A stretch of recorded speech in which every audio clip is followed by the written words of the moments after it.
E agora nós vamos falar mais sobre essa situação relacionada às vacinas, à pandemia, o aumento do número de casos. Estamos em contato com o Renato Kifuri, que é diretor da Sociedade Brasileira de Imunizações. Doutor Renato, boa tarde.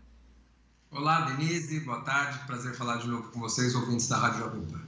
Bem, doutor Renato, vamos começar falando então dessa fala aí, dessa entrevista do ministro Pazuello, dizendo que pode sim ter negociação em relação à Coronavac, mas as conversas estariam mais avançadas com relação à Pfizer. Eu tenho visto aqui vários alertas em relação à questão de logística da vacina da Pfizer, pelas particularidades dela mesmo. O senhor está animado com essa situação toda? Olha, Denise, se nós imaginarmos que há menos de um ano atrás nós nem conhecíamos quem era o causador daquela síndrome respiratória que começava a despertar na China, e menos de um ano depois, de maneira absolutamente inédita, nós temos algumas vacinas na sua reta final, né? Ou seja, na fase 3, demonstrando eficácia, demonstrando segurança, é um cenário absolutamente espetacular, inimaginável há um ano atrás. Vamos olhar um pouquinho aí para a questão um pouco maior do que o que está acontecendo nessa semana. E é óbvio, Denise, que as vacinas começando a ser desenvolvidas em fevereiro, março, e na chegada da reta final, não chegariam todas ao mesmo tempo, na mesma semana, todos os produtos licenciados. É natural, até estão chegando todas muito perto. Então, nós vamos ter vacinas saindo em dezembro, como saiu da Pfizer no Reino Unido, outras em janeiro, outras em fevereiro, outras em março. Então, isso é natural do processo. Nós precisamos ter um pouco menos de ansiedade, porque é claro que nós queremos uma vacina para logo, quanto menos tempo demorar, menos pessoas vão sofrer, vão falecer, mas nós estamos num cenário muito adiante do que imaginávamos. Nós fizemos apostas, né, no Ministério da Saúde com a vacina de Oxford, o governo de São Paulo com a Sinovac, com duas vacinas que, por acaso, estão sendo as primeiras, felizmente, estão sendo as primeiras a serem liberadas, e acenamos com contato com a Pfizer, com mais outra quantidade, talvez para o segundo semestre.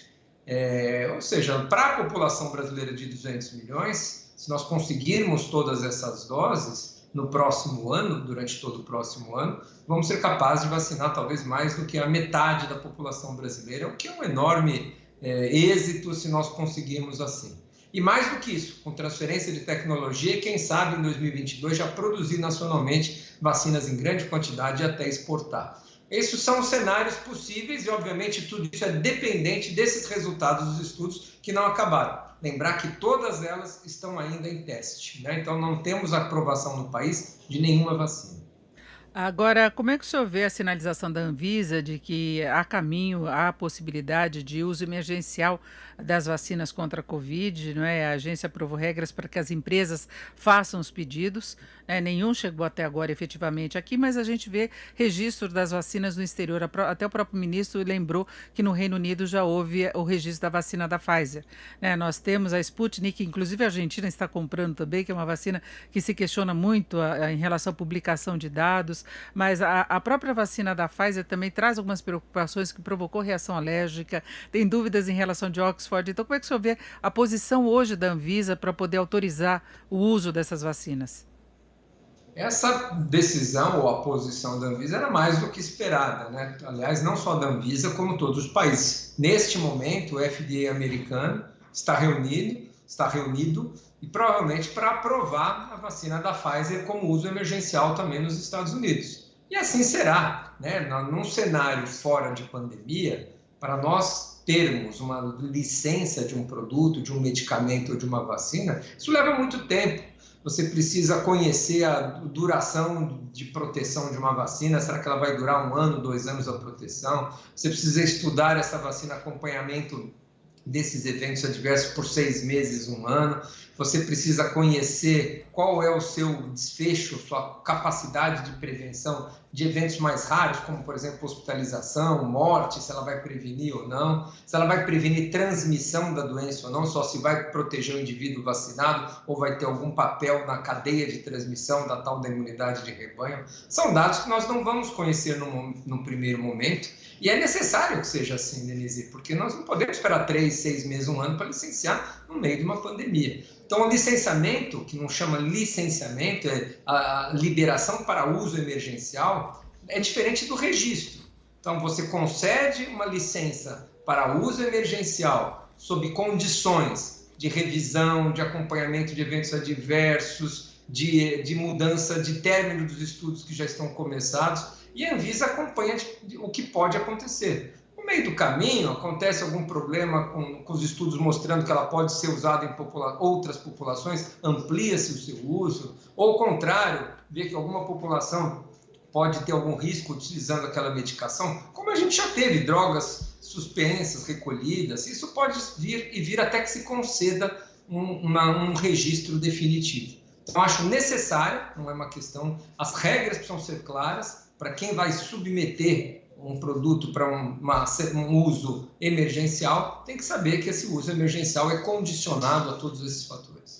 Agora é uma doença, um vírus que tem particularidades que as pessoas ainda não conseguem lidar 100%, né. O Brasil teve o primeiro caso confirmado de reinfecção, tem vários outros sendo analisados, mas agora uma paciente, uma médica de 37 anos, moradora do Rio Grande do Norte, que trabalha também na Paraíba, ela foi infectada por 2 linhagens diferentes do vírus, a primeira foi no mês de junho e a segunda em outubro.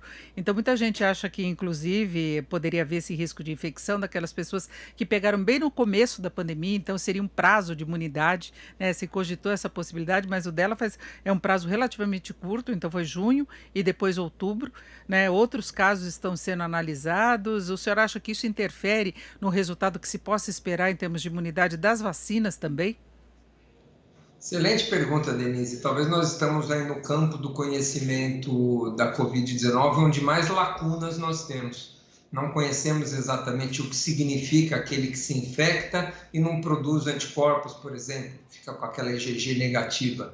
Ele teve a doença, mas não produziu anticorpos, ele se defendeu com aquela imunidade celular. Será que esse indivíduo está menos protegido do que aquele que produziu anticorpos? Ou aquele que produziu anticorpos e perdeu com o passar do tempo, eles decaem? O que significa isso? E a aplicação disso tudo é para dar imunidade, não só induzida pela infecção natural, mas também induzida pela vacinação. Qual é o tipo de resposta que essas vacinas de diferentes tecnologias induzirão no nosso sistema imune e que tipo de proteção oferecerá, especialmente em relação à sua duração. Em relação à reinfecção, indivíduos que já tiveram a Covid 2 vezes, ainda são poucos. Se você avaliar os milhões de casos que tem pelo mundo e o número de reinfectados, é desprezível. Praticamente não existe, né? Então, nós precisamos conhecer melhor esse fenômeno também com o passar do tempo. Porque para as doenças infecciosas, de uma maneira geral, quando você sai de um processo agudo de uma infecção recente, você tem muitos anticorpos, né? Você acabou de se defender dessa doença, acabou de combatê-la, curou-se. Então, você deve estar cheio de anticorpos. É muito pouco provável que você se reinfecte pelo esse mesmo agente que você já tem esses anticorpos.